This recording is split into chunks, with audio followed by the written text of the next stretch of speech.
Everyone, welcome back to the channel. आज की इस वीडियो में हम लोग बात करने वाले हैं कि आप जून से पूरा सीरियसली तरीके से पढ़ के किस तरीके से टॉपर बन सकते हैं। देखिए, आपका जब एडमिशन हुआ होगा मार्च में, तो आपने तो सोचा होगा कि बहुत अभी टाइम है। मार्च भी चला गया, अप्रैल भी चला गया, मई भी चला गया, अब आ गया है जून, और जून में भी काफ़ी दिन चला गया है।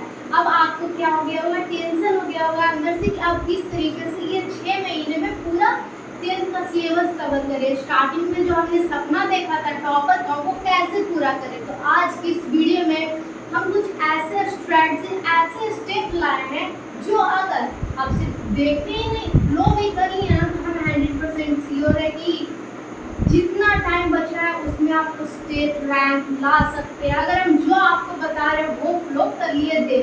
सो without wasting time let's start. और स्टार्ट करने से पहले हम आपके लिए एक शायरी लाए हैं। ये एक शायरी लाए, वो शायरी इस प्रकार है कि भभकती हुई आग न सही एक चिंगारी जलाए रखना। कि भभकती हुई आग न सही एक चिंगारी जलाए रखना, 15 घंटे की पढ़ाई न सही 5 घंटे की पढ़ाई बनाए रखना। 15 घंटे की पढ़ाई न सही 5 घंटे की पढ़ाई बनाए है, रंग छोड़ना भी नहीं है, मरना नहीं है, रंग छोड़ना भी नहीं है, ये संघर्ष के दिन है, ये बात दिल को बताए रखना। तो फ्रेंड्स, तो दोस्तों, ये अभी जो आपका टाइम चल रहा है ना, ये स्ट्रगल फेज है, और इस टाइम को अपने दिल को ये बताना है, ये है ना जो हमारा स्ट्रगल टाइम है। और जब हम सक्सेस होंगे, जब हम 10th में टॉप करेंगे, तो वो रिजल्ट बताएगा लोगों को कि हम एक साल में क्या मेहनत की है। सो चलिए अब हम वीडियो को स्टार्ट करते हैं। तो देखिए, आज की वीडियो में कुछ ऐसे 6 टिप्स अगर फ्लो करिए तो 100% श्योर है कि जून से पढ़ के आप टॉपर बन सकते हैं। ठीक है, और 6 महीना बहुत कम टाइम नहीं है, बहुत ज़्यादा टाइम है अगर आप बढ़िया से इसको यूटिलाइज करें दें। तो चलिए हम बढ़ते हैं सबसे अगला स्टेप पे। तो अगला स्टेप है सिलेबस। जी हाँ, सिलेबस।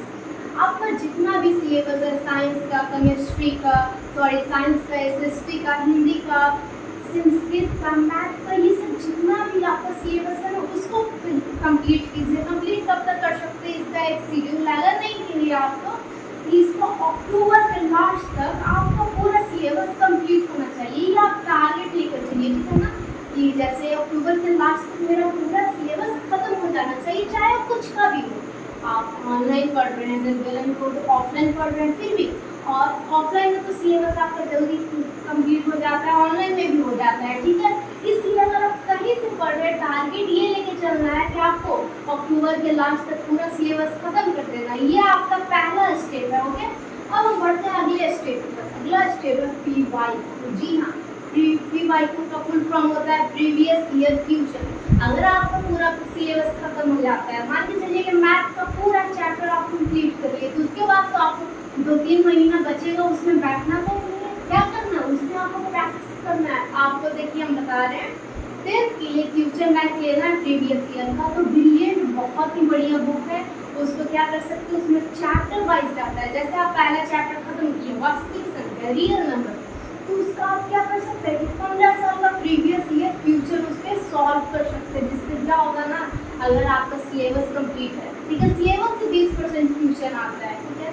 और अगर आपने 15 साल का PYQ कर रखा है, तो क्या होगा ना, आपको पूरा 80% क्वेश्चन होता है ना PYQ से ही आता है और NCERT बुक से ही आता है। जब ये दोनों कंप्लीट है, देन YQ बनी, ठीक है, फिर चिंता करने की जरूरत है। इसलिए जो भी सब्जेक्ट हो उसका सबसे पहले खत्म कीजिए सिलेबस, उसके बाद मिनिमम 10 साल का क्या कीजिए, PYQ सॉल्व कीजिए, मैक्सिमम 15 साल का। ये तो आपका सेकेंड स्टेप है। अब आपका थर्ड स्टेप आता है, वो है रेगुलर क्लास।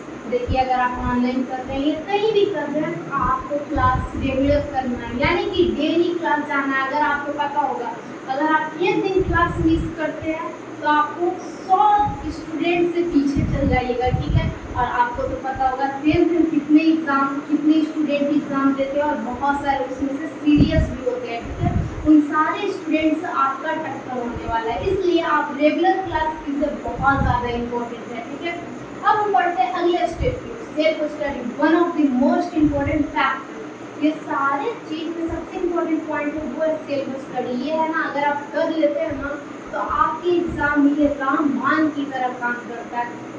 आप लेक्चर देते हैं, सही चीज़ है, आपको सबसे ज़्यादा सेल्फ स्टडी करना, यानी कि खुद करना है। जैसे देखिए एसएसटी है, तो एसएसटी में आप लेक्चर देख लिए, उसके बाद आपको क्या करना है ना, खुद से बुक पढ़ना है। जैसे पहला चैप्टर है यूरोप में राष्ट्रवाद, इसमें बहुत सारा है, मेटरनिक के बारे में बताया गया, नेपोलियन के बारे में बताया गया, नेपोलियन बोनापार्ट, लुईस सुलाना, ये सब है, इन सब के बारे में बताया गया। तो आपको क्या करना है, उसमें आपको बुक से रिवाइज करना है, बुक से सेल्फ स्टडी करना है, और इसको जितना ज़्यादा टाइम दे सकते हैं आपको देना है, ठीक है। अगर आप सेल्फ स्टडी 4 घंटे करते हैं तो सेल्फ स्टडी 8 घंटा करते हैं, तो आपको रेगुलर क्लास 4 घंटे, यानी कि आपको जितना ऑनलाइन टाइम देते हैं उसके 2 गुना क्या टाइम देना है आपको सेल्फ स्टडी पे देना है। ये तो हो गया आपका first point, one of the most important point, ठीक है। इसको आप जरूर फ्लो कीजिएगा। अब आपका अगला पॉइंट है वो है रिवीजन विद शॉर्ट नोट्स।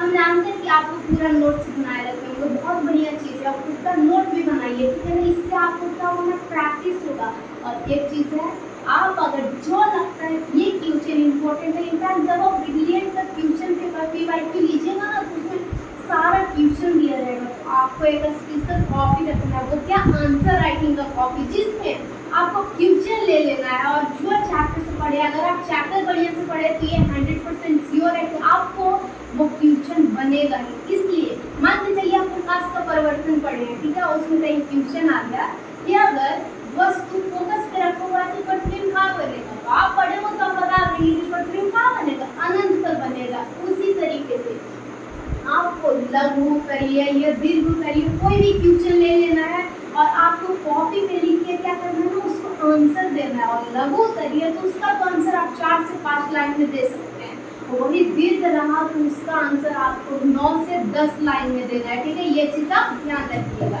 तो ये है कि रिविजन करना है आपको शॉर्ट नोट से, क्या करना है, शॉर्ट नोट से करना है। जैसे आप कोई भी चैप्टर का पूरा नोट बनाया होगा तो एक चैप्टर का कम से कम 15 से 20 पेज तो आपका नोट ज़्यादा ही होगा।